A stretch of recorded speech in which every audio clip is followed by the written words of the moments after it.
Si Atty. Salvador Panelo naniniwala na planado na ang pagluklok kay Ombudsman Remulla bilang preparasyon daw sa 2028 elections. Kaugnay niyan, may nagkalap na report ng Bombo Radio Bacolod.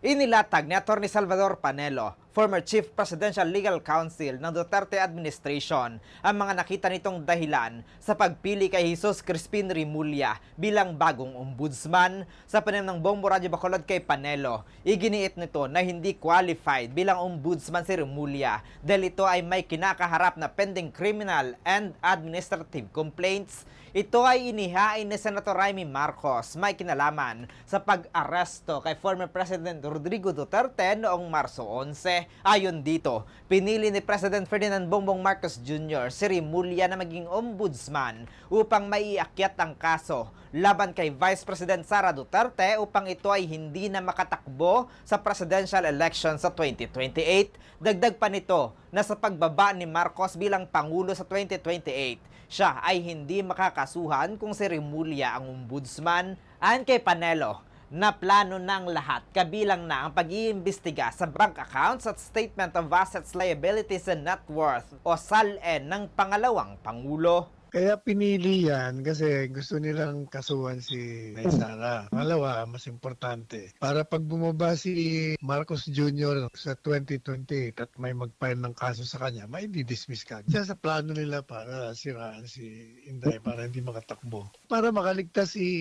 BBM pag bumaba siya sa 2028 kung merong magpa-file sa kanyang kaso.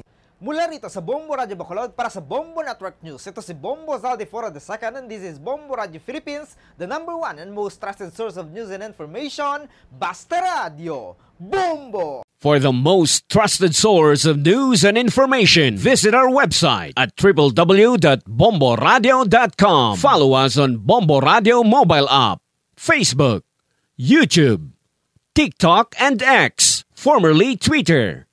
Like, share, and stay connected. Anytime, anywhere.